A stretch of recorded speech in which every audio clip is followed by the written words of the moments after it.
नमस्कार दोस्तों, आप सभी का स्वागत है हमारे YouTube channel Eklavya education classes Netrana में। अगर आपने अभी तक हमारे चैनल को सब्सक्राइब नहीं किया है तो तुरंत सब्सक्राइब कीजिए व बेल आइकन बटन को भी प्रेस कर दीजिए ताकि हमारे आने वाले नए नए वीडियो का नोटिफिकेशन आपको तुरंत जारी हो सके और नई नई जानकारी प्राप्त हो सके। अभी तक पीछे हमने आपको बताया कंप्यूटर क्या है, कंप्यूटर कितने प्रकार का होता है, कंप्यूटर के भाग बताए। अब आपको बताते हैं computer memory.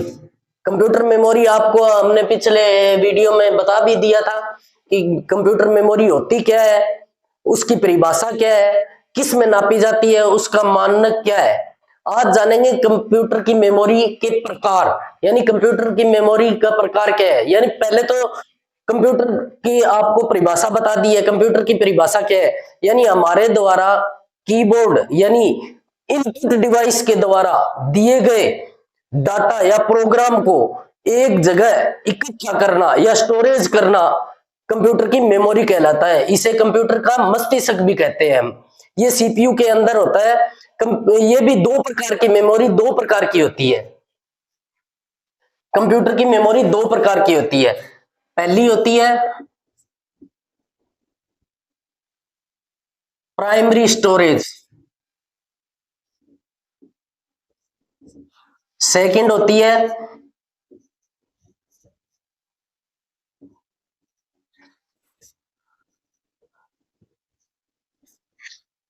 Secondary storage. Primary storage और सेकेंडरी स्टोरेज। अब हम प्राइमरी स्टोरेज कौन सी होती है? प्राइमरी स्टोरेज यानी कंप्यूटर की इंटरनल स्टोरेज। जैसे ही कंप्यूटर के अंदर सीपीयू के अंदर जो रैम या रोम जो लगी हुई होती है, जिसको हमें उसके द्वारा हटाया नहीं जाता किसी भी सिस्टम को, इंटरनल मेमोरी होती है ये। अगर उनको हटा दिया जाए तो कंप्यूटर का कार्य करना बंद हो जाता है। ये होती है कंप्यूटर की प्राइमरी मेमोरी, इंटरनल मेमोरी। अब आती है computer second memory. Secondary memory कौन सी होती है? कंप्यूटर की सेकेंडरी मेमोरी वो मेमोरी होती है जो हम बाहर के द्वारा एक्सटर्नल, यानी जैसे हार्ड डिस्क हो गया, पेन ड्राइव हो गया, फ्लॉपी डिस्क हो गया, सीडी ड्राइव हो गया, डीवीडी सीडी राइटर हो गया, डीवीडी राइटर हो गया, ये सब है ना। ये बाहर की जो एक्सटर्नल, हम जिसका कोई विशेष यूज नहीं होता, अपनी पर्पज के यूज के लिए अगर हम उसमें इस्तेमाल करते हैं, डाटा स्टोरेज करते हैं या मेमोरी को स्टोर करते हैं, वो होती है सेकेंडरी मेमोरी। अब आती है प्राइमरी मेमोरी के प्रकार। प्राइमरी मेमोरी कितने प्रकार की होती है, कौन सी होती है और किस प्रकार ये कार्य करती है?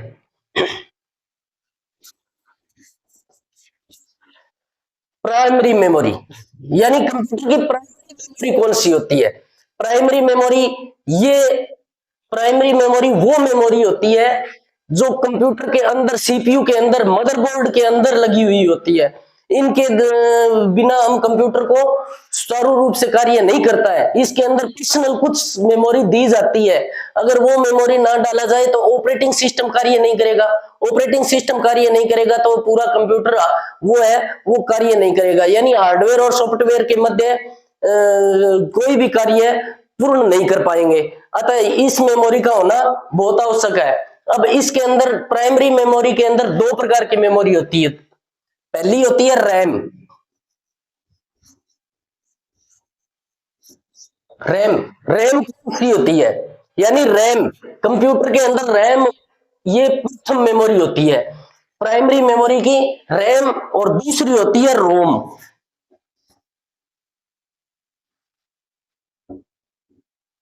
रोम, रैम, रैम की full form random access memory.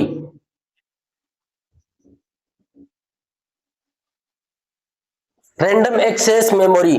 और रोम रीड ओनली मेमोरी। यानी रैम रैंडम एक्सेस मेमोरी और रोम रीड ओनली मेमोरी। अब आती है रैम, सर्वप्रथम आती है रैम। यानी प्राइमरी मेमोरी दो प्रकार की होती है। इंटरनल मेमोरी, जिसे हम इंटरनल मेमोरी भी कहते हैं, कंप्यूटर का मस्तिष्क भी कहते हैं। ये कंप्यूटर इनके बगैर कार्य नहीं करता, ये कंप्यूटर के अंदर ही, सीपीयू के अंदर लगी हुई होती है। अब आता है, इसके दो भाग होते हैं, रैम और रोम। अब आता है रैम। सबसे पहले आता है रैम। रैम होती क्या है? रैम रैम एक ऐसी मेमोरी होती है जो कंप्यूटर को अनिवार्य होती है। इसके बगैर डाटा, कोई भी डाटा है वो चल नहीं पाता। यानी कोई भी स्टोरेज, जैसे हम कुछ भी वर्क करते हैं तो वो सबसे पहले रैम के अंदर स्टोरेज होता है। और ये रैम का डाटा, अगर लाइट चली जाए या हम बीच में स्विच ऑफ कर दें या बंद कर देते हैं कंप्यूटर, तो ये तुरंत मिट जाती है। यानी रैम, रैंडम एक्सेस मेमोरी, ये प्राइमरी मेमोरी की प्रथम मेमोरी होती है, जिसके अंदर हम जो कार्य कर रहे हैं, जो डाटा इनपुट कर रहे हैं, सबसे पहले रैम में स्टोरेज होता है। अगर रैम में स्टोरेज होने के बाद अगर हम उसको एक्सटर्नल या रोम में जब तक ट्रांसफर नहीं करते, तब तक वो रैम में रहता है। और ये रैम में डाटा जो भी स्टोरेज होता है, अगर कंप्यूटर बंद हो जाता है या हैंग हो जाता है या किसी कारण स्विच ऑफ कर देते हैं हम, तो ये ऑटोमेटिक इसका डाटा है ना, वो तुरंत मिट जाता है। यानी इसलिए इसको अस्थायी मेमोरी भी कहा जाता है। रैम एक अस्थायी मेमोरी है जो अपने डाटा को एक बार के लिए सिर्फ सेव करती है जब तक हम उसमें कार्य कर रहे हैं। और अगर इसको, सिस्टम को हम बंद कर देंगे तो ऑटोमेटिक वहां से तुरंत मिट जाती है। ये होती है रैम। रैम के भी प्रकार होते हैं। रैम तीन प्रकार की होती है।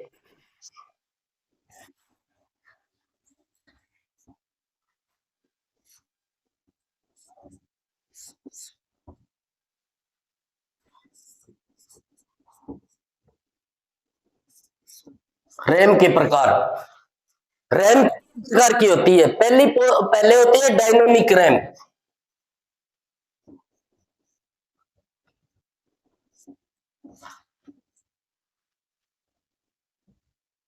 डायनामिक रैम यानी इसको हम बोलते हैं डी रैम।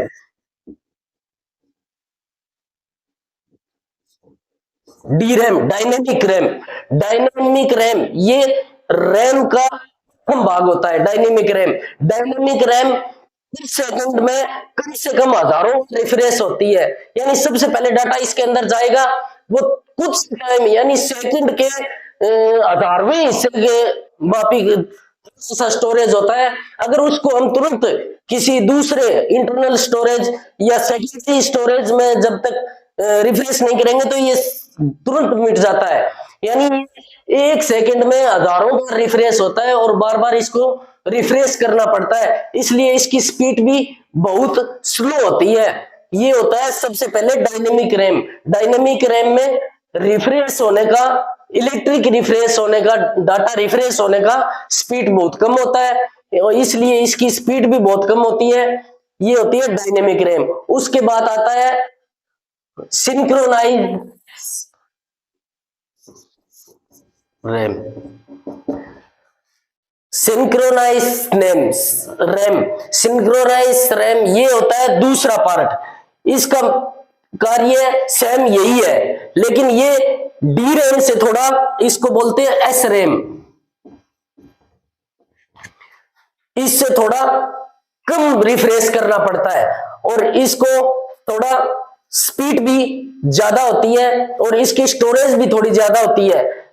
डी रैम से थोड़ा विकसित कर दिया गया, इसको कहते हैं सिंक्रोनाइज रैम। उसके बाद आता है, लास्ट आता है static RAM.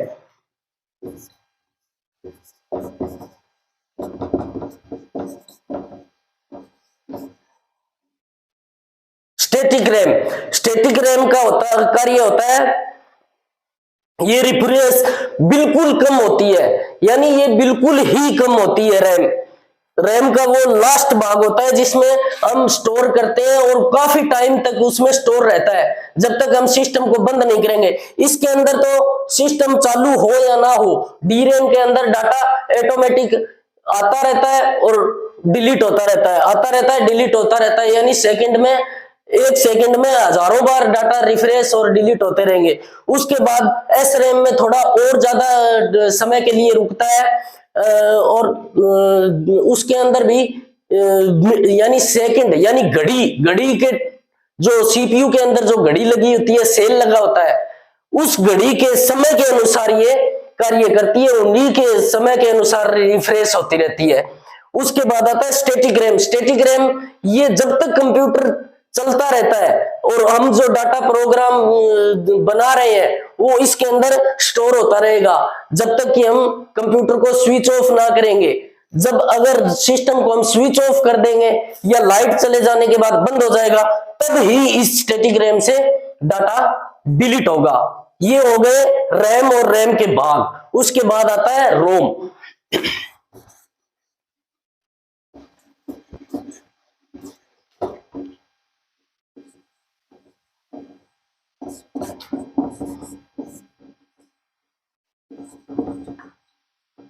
Read only memory. Read only memory. अब रैम रोम, रोम क्या होती है? रोम कंप्यूटर के अंदर प्राइमरी मेमोरी का दूसरा भाग होती है। रैम तो होती है कि डाटा डिलीट हो जाता है, अब रैम से ट्रांसफर होता है रोम के अंदर। इसकी मेमोरी होती है वो स्थायी मेमोरी होती है। इसके अंदर अगर हमने सेव कर दिया तो वो डाटा कंप्यूटर बंद हो या अचानक लाइट चली जाए तो भी बंद हो, तो इससे डाटा हम वापिस सेव कर सकते हैं या निकाल सकते हैं, डिलीट नहीं होगा। ये सेकेंडरी मेमोरी होती है रोम। रोम तीन प्रकार की होती है। पहली होती है P ROM,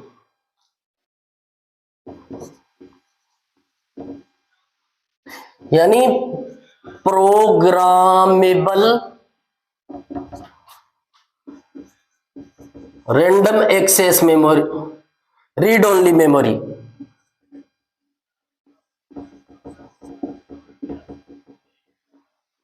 programmable read only memory सबसे पहली होती है P ROM, programmable read only memory. Programmable read only memory ये ऐसी मेमोरी होती है जिसके अंदर हम एक बार डाटा को स्टोर कर दिया तो वो कभी हम मिटा नहीं सकते। इसके अंदर डाटा स्टोर हो गया, उसको स्थायी रूप से स्टोर कर दिया जाता है, ना ही हम उसको मिटा सकते हैं, ना ही कहीं उसको डिलीट कर सकते हैं या कुछ भी नहीं कर सकते, ना या कुछ बदलाव कर सकते हैं। वो डाटा स्थायी रूप से इसी के अंदर स्टोर हो जाता है। इस primary memory secondary primary memory की परमानेंट मेमोरी होती है, ये स्थायी मेमोरी होती है। अगर इसमें एक बार आ गया तो इसको हम कभी मिटा नहीं सकते और इसके अंदर सेव हो जाती है। उसके बाद आता है ईपीरोम, अरेजेबल प्रोग्रामेबल